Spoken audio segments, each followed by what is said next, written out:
Walter Rodney was born in Guyana in the midst of World War II. The war itself came after a period in Western Europe when the capitalist powers could not solve normal political questions by legal means.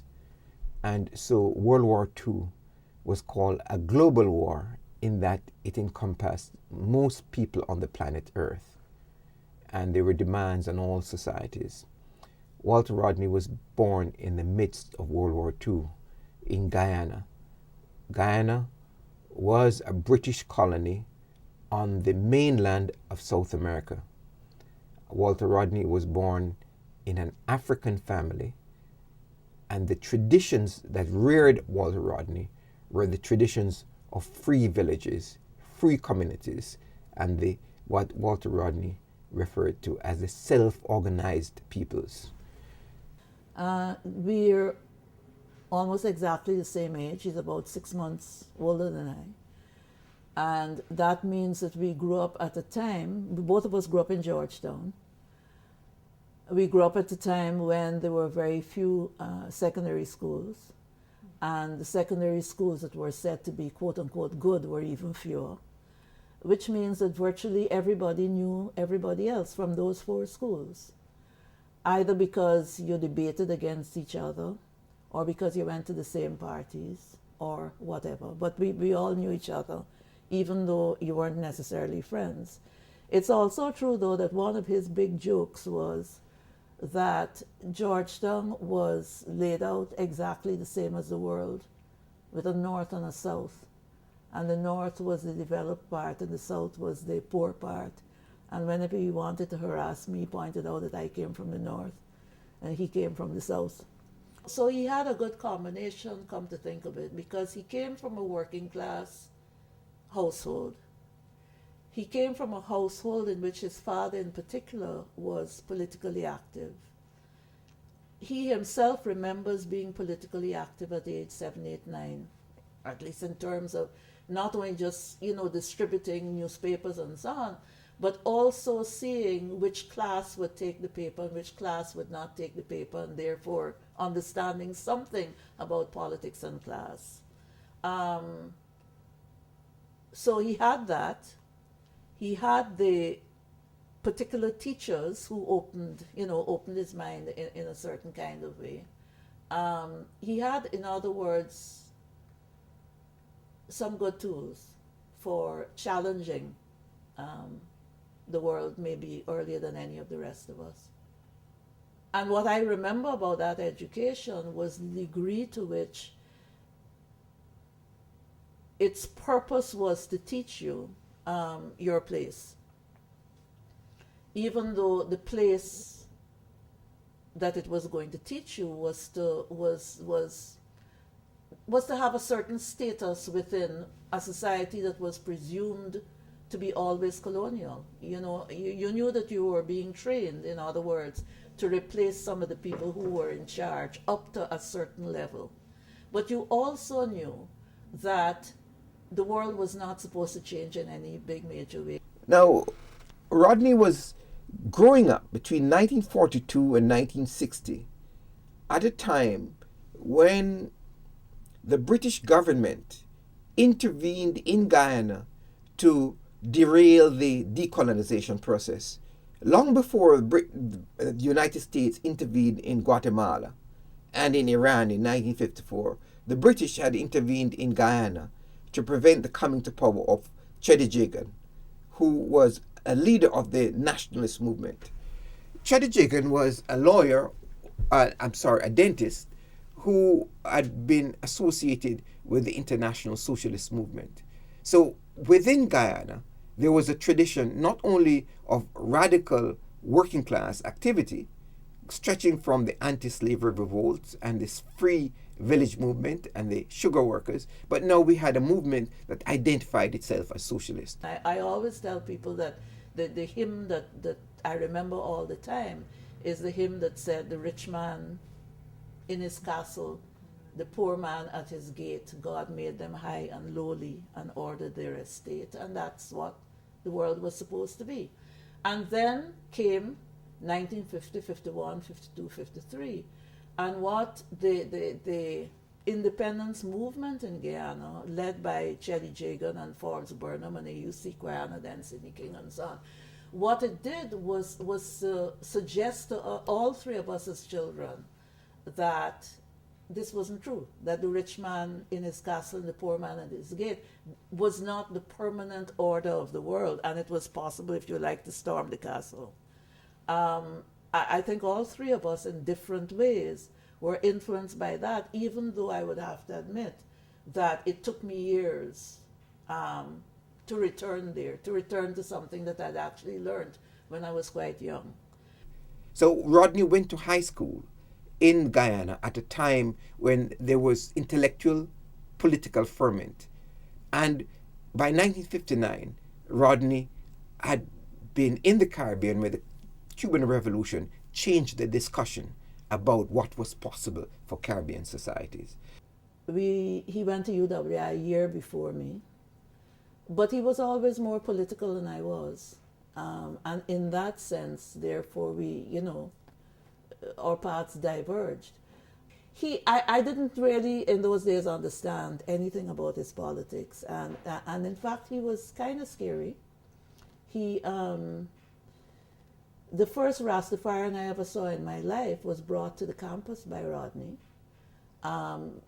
Nobody knew anything about Rasta in those days. Nobody had ever seen a dread on anybody's head in their lives.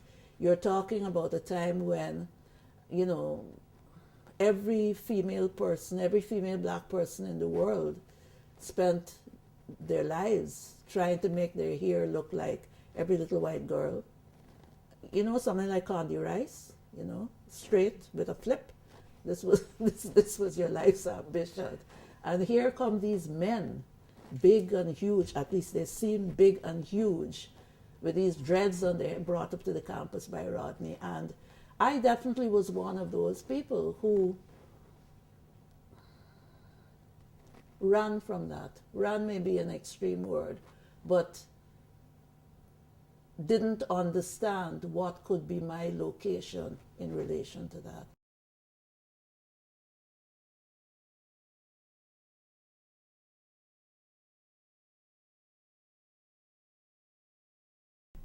At the University of the West Indies in Kingston, Walter Rodney studied the history of the Caribbean in much more depth, and Rodney came in contact with the Rastafari movement in Kingston.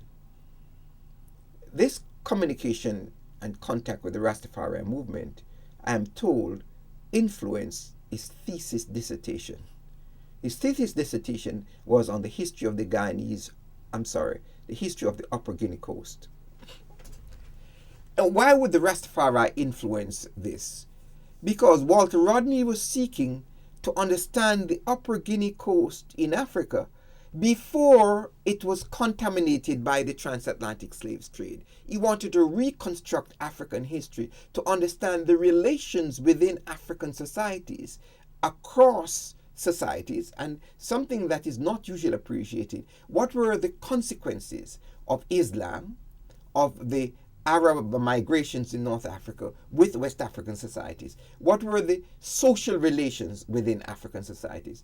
And the history of the Upper Guinea coast that Rodney wrote is one of the texts that is not widely known. It was an exceptional thesis, and it was published by Clarendon Press, Oxford, in very early in the 60s, and many articles that came out of his research was path-breaking. So Rodney, by the time he was 24, had a doctoral degree from the United Kingdom.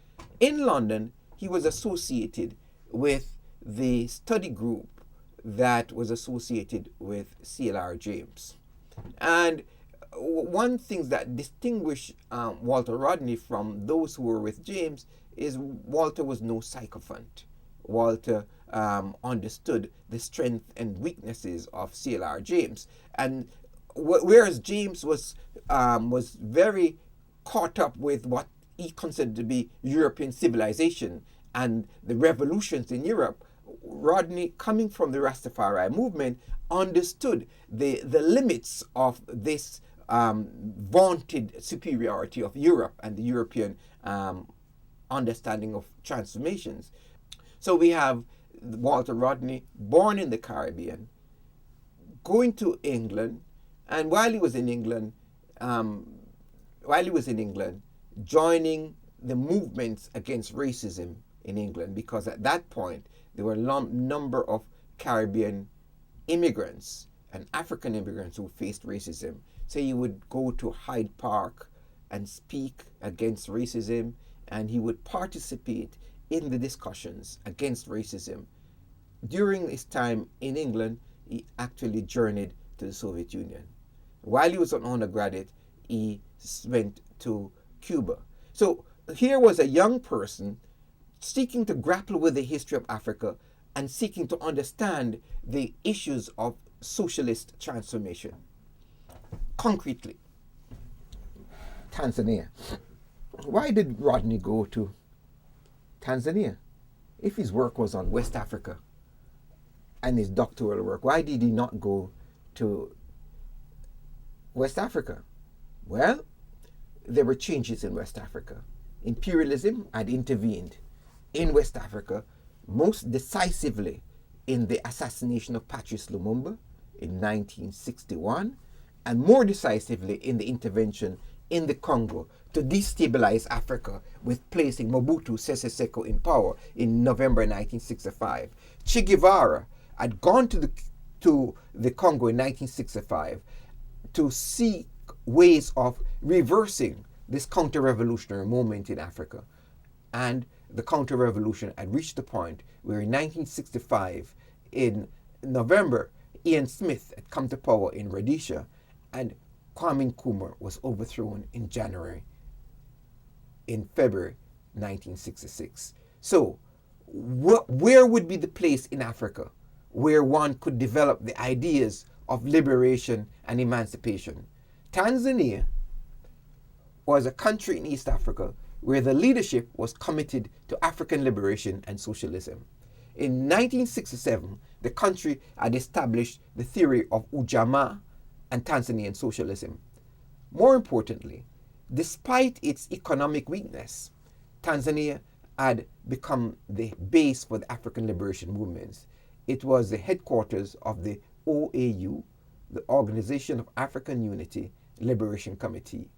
This meant that all liberation movements fighting against colonialism in South Africa, in Namibia, Angola, Mozambique, Zambia, in Guinea-Bissau, all liberation movements, and even movements fighting against African independent states had a base in Dar es Salaam. So they were freedom fighters from Malawi in Tanzania, freedom fighters from Uganda.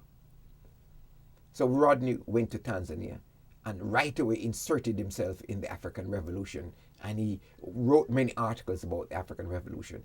But he felt the call of the Caribbean, and in 1968 he went to teach in Jamaica at the University of the West Indies in Kingston. So here is someone who is already developing a worldwide revolutionary outlook, a Caribbean person working in Europe with the European working class, studying all of the theories of Marxism that came out of the movements of the Russian Revolution, because James had been one of the persons associated with Trotsky and the debates between Stalin and Trotsky about the importance of Lenin, and now in Africa, linking himself with the freedom fighters in the African liberation movements and seeking to reconstruct African history in that vein. 1968 was a period of rebellion, a period of challenge to capitalism and militarism. These challenges to capitalism, these challenges to militarism, these challenges to racism would explode in Prague,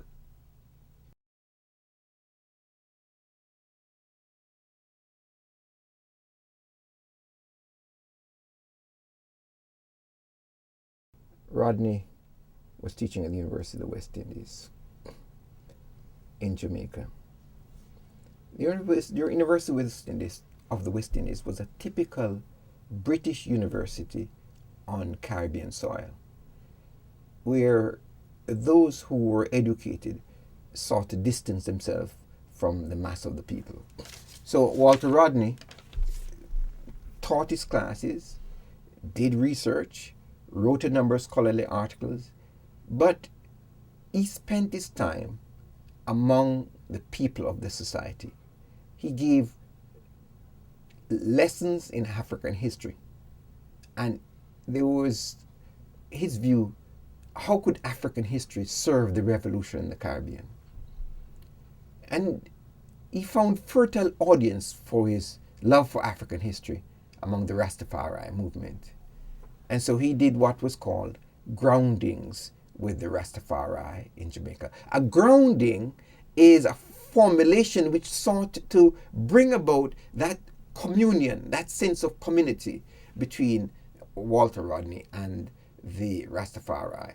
And what he was trying to do was to educate the Rastafari to say, while you celebrate Haile Selassie, you should also celebrate the fact that the kingdoms in Africa were built by ordinary working peoples. And that came out very clearly in his communications and groundings about African history, the importance of African communities, African law, the African woman.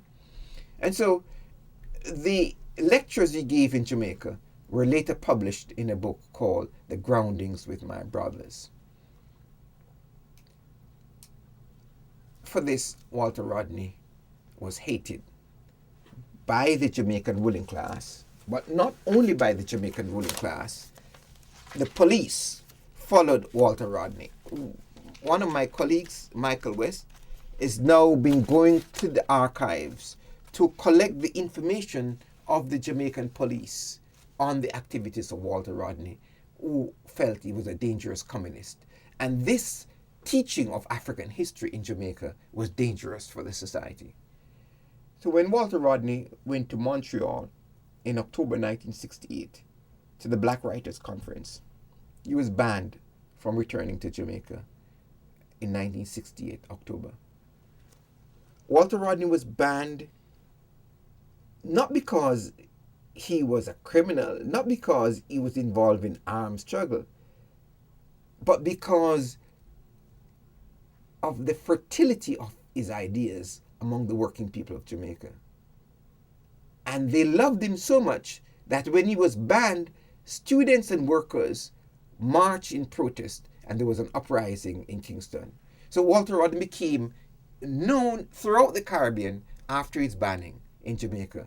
And so his essays on the groundings with my brothers on African history was published by Bogle Vature. So his book was already being published by the Clarendon Press, The History of the Upper Guinea Coast, but now he was writing more popularly to those Rastafari, and one can see the influence of Walter Rodney's writings on Bob Marley, Peter Tosh, Bonnie Whaler, and those persons. If you listen to the album Survivors by Bob Marley, and you read the last chapter of Groundings with My Brothers, you can see the unity of ideas that comes out in these ideas about the importance of the black people and Rastafari surviving capitalism. And Walter Rodney defending his identification of blackness, and he said in the Groundings with My Brothers, so long as there are people who deny our humanity as blacks, then for so long we must proclaim our humanity as blacks. Now, this formulation is misunderstood, especially by Marxists in Western Europe, who did not understand Marx when Marx said, labor cannot emancipate itself in the white skin when in the black it is branded. Walter Rodney was trying to bring up to date an understanding of the location of African workers in the international division of labor.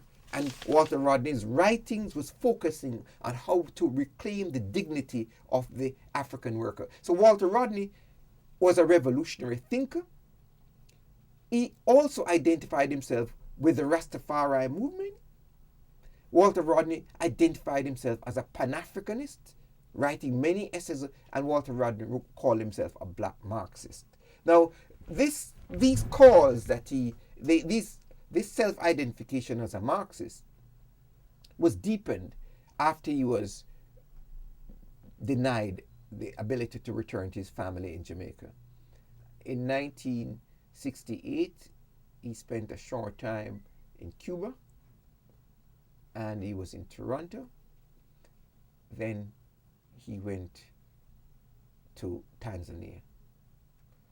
Tanzania, at this point, was in the forefront of the liberation struggles. Freedom fighters were everywhere, and Walter Rodney was in the midst of what was called the Dar es Salaam School of Philosophy. And they had these Saturday schools where these Sunday classes and these ideological classes where they confronted what they call Western imperialist ideas in the University of Dar es Salaam. Not only confronted it in the classroom with ideological classes, but going to the workers in the Urafiki textile mills, going to the peasants in the villages, debating the question of Tanzanian socialism. Now, these debates meant that they were inserted within the liberation movement. And I can say frankly that orthodox Marxists were uncomfortable with Walter Rodney. I know, for example, that John Holness, who was a Jamaican Marxist, was very close to the Cubans and to the Angolan, to Agostinho Neto. He felt that Walter Rodney's formulation on the need for Africa to find its own path to liberation was something that he called black nationalism. There are other whites from the South African Communist Party and from the African National Congress in South Africa who felt that Walter Rodney was too much of a black nationalist. Some persons like Ruth First from the Communist Party, they were very uncomfortable with Walter Rodney's formulation on the need for African liberation. But Walter Rodney was breaking the conceptions of Marx about the phases of human development from communalism to slavery, feudalism, capitalism, and socialism. Walter Rodney was trying to look at the phases of African transformations and how those transformations affected Africa. And this he did in these classes, and this is where the book, How Europe Underdeveloped Africa, came from. The book, How Europe Underdeveloped Africa, was to say what Fanon had said in 1961. What would be the African point of view towards world revolution, and how was Africans inserted into the international political system? So this book right away sent shockwaves in academia, because in 1972, when this book was printed, the dominant view was that Europeans were there to civilize Africa. Now we know that the Europeans in the main committed genocide in Africa. A book like that of like Adam Hochschild's King Leopold's Ghost is bringing out the information that the Belgians killed 10 million in the Congo. We now know that the Portuguese massacred nearly 30 million. We now know the atrocities of the French. So it is no longer possible, although the more arrogant of the Europeans would say Europeans were there to civilize Africa. And the way the media represents Africa is to communicate that racism to young children today. But Walter Rodney had cut through that in 1972. By this time, he had 3 children with his wife, Pat Rodney, Shaka, Kanini, and Asha. And he, as a father, was bringing up these children. And yet, as someone who would like to party, that's one thing about Walter Rodney. He liked to party. He considered himself the best chess player in the world. He considered himself the best bridge player in the world. He liked to have fun, and he liked going out. So he was someone who liked life, who loved life, and he loved love. And this puts him on par with Che Guevara, who said that I may sound ridiculous, but I think a revolutionary is guided by strong feelings of love. Walter Rodney loved human beings. So he loved people, and he wanted to see the best in people. I re-met Walter in about 73 or 74. He came to New York a couple of times. I met him each time. I remember his coming to the campus where I was teaching, where he did a lecture, Marx and the Liberation of Africa. I remember that because it was during the whole period where black people in the United States were very adamant that Marx could have nothing to do with the liberation of any black people anywhere. And I remember being very struck. In fact, we published it subsequently. I remember being very struck, not only by his continued embrace of Marx and so on, that wasn't the point, but by his willingness and almost eagerness to enter into that kind of polemic, and to do it in a way that wasn't academic at all. It was just, he was having another grounding, but this one was in New York instead of being in Jamaica. Now, in 1974, after 5 years in Tanzania and participating in the debates around the Sixth Pan-African Congress, and he wrote a very important essay towards the Sixth Pan-African Congress, Aspects of the International Class Struggle in Africa, Africa, America, and the Caribbean. He returned to Guyana. He spent a lot of time in the United States of America. He was participating in the discussions of the African Liberation Movement, because the African Liberation Movement in the United States presented a false dichotomy between Marxism and black liberation. And Walter Rodney, identifying himself both as a Pan-Africanist and a Marxist, was going beyond what the tradition that had been left by George Padmore, that says Pan-Africanism or communism. Walter Rodney felt that it was possible to be a Pan-Africanist and a communist, but not a communist that listened to what Moscow said. Here we have liberation movements in Africa who are being asked to side with either the Soviet Union or with China.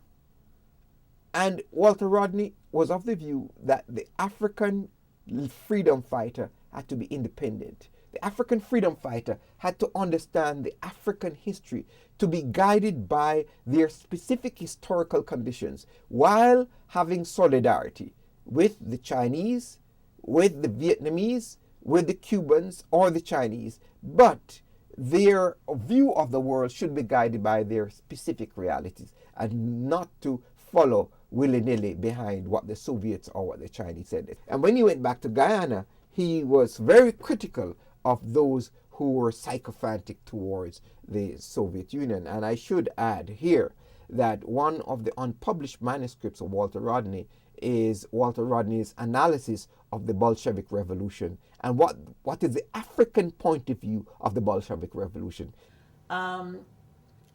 He went back to Guyana in 75, and then the others joined. Ratoon from the university joined, and the Working People's Vanguard Party joined, and so on. And that is what, in fact, was the pre-party WPA, whose initial aims are remarkably like the aims of the WPA after it became a party.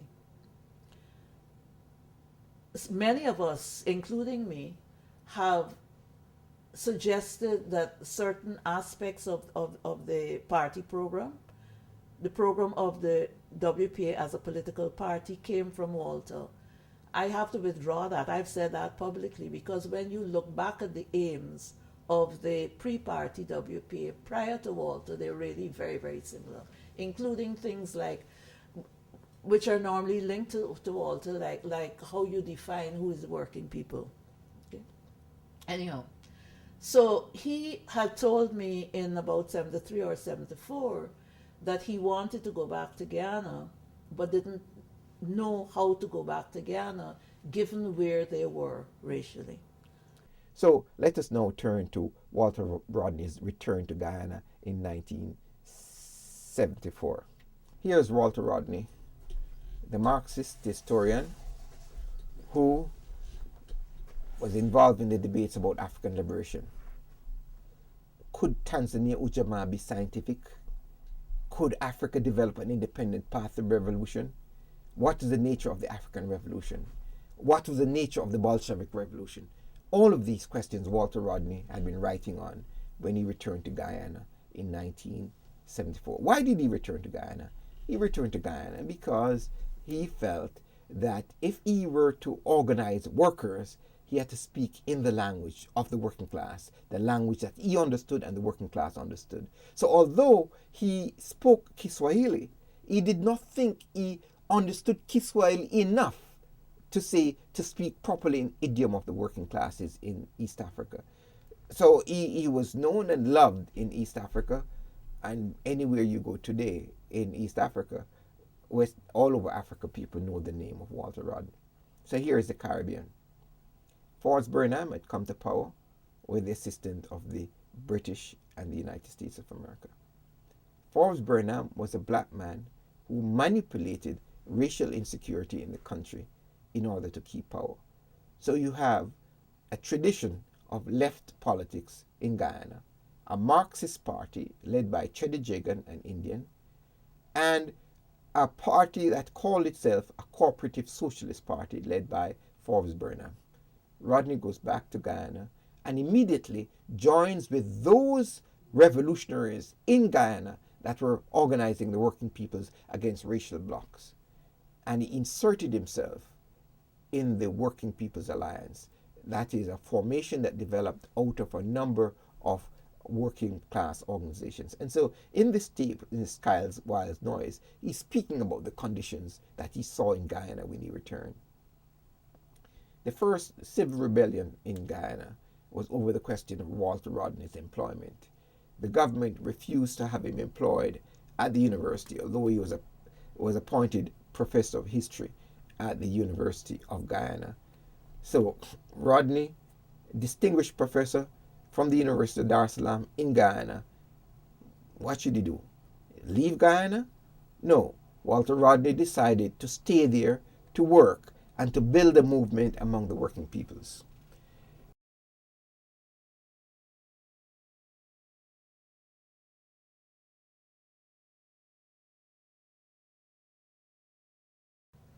He had very clear positions, which he argued for. Um, but one of the things that I find curious now looking back is that it turns out that Walter had been thinking, certainly as far back as 1975 and probably before, about how it is you have to organize. That is in Walter Rodney Speaks, which is a publication based on interviews that he did in 1975. How is it you have to organize to get from here to where you want to go? He says, for example, in Walter Rodney Speaks, that if you were organizing in the United States, then black workers should organize autonomously, not separately, or autonomously, because of the different levels of power between black workers and white workers. That's an argument that I really only know about later on from Selma James and the Global Women's Strike. In other words, I worked with Walter Rodney for quite a while, and I do not remember his raising organizational questions at any point. I really don't. And those organizational questions would have been important for Ghana as well. There was no room to look to see, exactly how you would deal with that question of different sectors of working people having different levels of power and so on. It should, in fact, since that was on his mind, it should and could have come up in relation to women. But, others may want to pretend otherwise, but I don't remember Walter as being particularly good on the question of the power relations between the sexes. So it didn't come up at all. So he didn't raise that. So what we tended to be talking about was, and this is where he was good, his politics. I never knew him to be orthodox left at all. Later on, I could see that part of the influence on him had been James, CLR James, although to some extent, by his own admission, also Selma James. So what would have come from there was a heavy insistence on looking for the self-activity of the working people, which is a huge difference from the other thing, which says that basically, you know, the activity is in your head, and you then go and persuade other people to it and so on. If you're looking for the self-activity of the working people, it also means, I think, that what you think your job is in relation to the working people is to find that self-activity and then to work with it. And that's very much what he was like. I was a coordinator for the WP in 78. And one day, I was upstairs at the center, and some younger people came running up the step. I believe Nigel Westmus was one. And they came running up the step, very excited, and said that, you know, there was what is called in Guyana an anti-man, meaning a homosexual man downstairs, applying to join the party. And I said so. And they said, "Man, Andaiye anti-man want to join the party." And I said so. And they said, "But the anti-man, he can't join." And I, just then Rupert arrived, and said, Rupert, anti-man want to join the party." And Rupert said so. And, you know, this went on for a while. And one of us then said, "Oh, give the man the form and let him fill it up." And they were in a state. They said Rupert and I had lived abroad too long, and so on and so forth. Walter came into the center, and they tried to appeal to Walter, and he kind of held his hand up and said, you know, basically knocked me chicken out and so on. Of course, the man joined. Some weeks later, Walter and I had to go out of town to Linden, heavy security operation, which failed. And so we ended up, all the vehicles broke down, right? And so we ended up hiding. And he was not a person to ever waste time. You remember that. He was always writing something. So since we had to hide, we had to use the time. And he said to me, "All right, tell me now about this homosexual thing." And I said, I answered him. I understood the question. I answered him, and he said, "Oh, all right. I hadn't thought about it before. I'll think. I can't change my mind immediately, but I'll think about it." And he thought about it, and he came back some weeks later and said, "Okay, I was wrong. You were right." So he had that. In other words, he was a person of very strong views, but you could change his mind. He was not a closed person. What the political imperative of the time and place that he was writing or speaking in always shaped what he was going to say about it. So Groundings was written in a place in which the entire oppressed class is African, Jamaica, right? And the history of the Guyanese working people, or People's Power, No Dictator, or anything, whether a pamphlet or an academic work, is written in a place in which the oppressed class is of different races. And that difference is always, for somebody like Walter Rodney, going to shape how, you know, what he's going to say. I have no idea what he would have done and said. The only speculation I have is that if Walter had been alive when Grenada happened, that he would have responded differently from the way that everybody else responded. I really do believe that. And I don't just mean, I don't mean because it would be to grant him or any other individual too much that he could have stopped it. But I think that he would have done a better job than any of the rest of us did, or even maybe attempted, at trying to rally at least elements of the left from the collapse. I really believe that is true. I believe that he would have tried it, and I believe he had the capacity to do it. Again, let me be very careful. I'm not saying that he, you know, could have held back a whole side, but I think he could have made a difference. But with what we have now,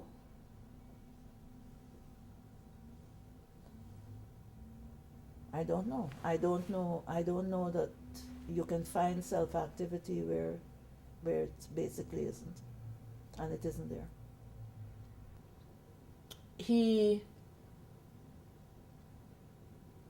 was not just foolhardy. First of all, it was not true that he misread Burnham. It was not true. And I know that explicitly from things that he said about the danger that we were facing. But to go back to Pat's thing, if you try to answer that by saying, well then, shouldn't you leave and so on, the answer was no, he would not leave. The answer was that he was going to stay and to protect himself, using various kinds of techniques that he had studied and worked out and so on over the years.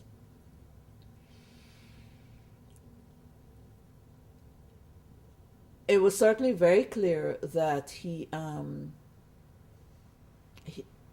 thought it was possible that he would be killed.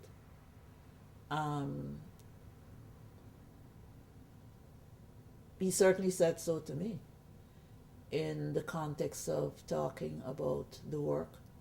I mean, the work that he was doing, the books, and the reason why I should be harassed at 2 o'clock in the morning about these books and so on and so forth was that these books had to be, had to be speeded up and so on. All of that was so. When the building which symbolized the paramountcy of the PNC over the state was burned down, any fool would have known that that would provoke a large response among the Guyanese working people because we were in a situation which people felt and had felt for a long time unhappy with the situation in Guyana, but also unable to resist it, unable to mount a resistance, unable to fight. And you could see that. That was always present in the response, not just to the WPA, but present in the response to Walter in particular, who was always, from the very beginning, had a kind of presence in the minds of the working people as a person who fought, as a resistor, as what, in fact, in Grenada used to be called a forwarder. But when the government arrested people in the WPA, Walter, Rupert, Karen and so on, for the burning down of the building, and then when people were released that day and there was this spontaneous procession, and then there was the violence in which Father Dark was killed, I think it was July 14th or something like that, 1979 and so on. There was this huge response. I can't say all over the country, but certainly all over the coast. There was this huge, almost immediate rising up all over the place. And here you have a pre-party formation, which then, of course, becomes a party in the same month. You have a pre-party formation that had spent years, 50-something people meeting every 2 weeks, an executive and so on, that now has to cope not just with what is happening in the streets, but with the pressure of what is happening in the streets, trying to enter this very formation. It was huge. I don't think that we were ready for it. That's my own individual view. So Rodney was organizing among the working peoples of Guyana, and in 1978 they started a civil rebellion. Now this puts him places them at odds with the traditional communist parties in the Caribbean.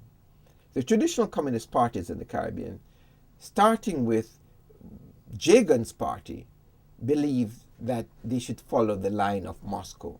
Moscow's line was that Burnham was a progressive leader and should be given critical support. The Workers' Party of Jamaica, led by Trevor Monroe, was another Marxist organization that followed the same political line. Rodney believed that the Soviet Union nor the Chinese should dictate to the Caribbean people. So Walter Rodney became a household name in Guyana, Walter Rodney was someone speaking to Indian and African workers and reminding them of what united working peoples: the exploitation, the alienation, and the oppression in the society against Africans and Indian workers. And this message was what imperialism and the local reactionary forces did not like.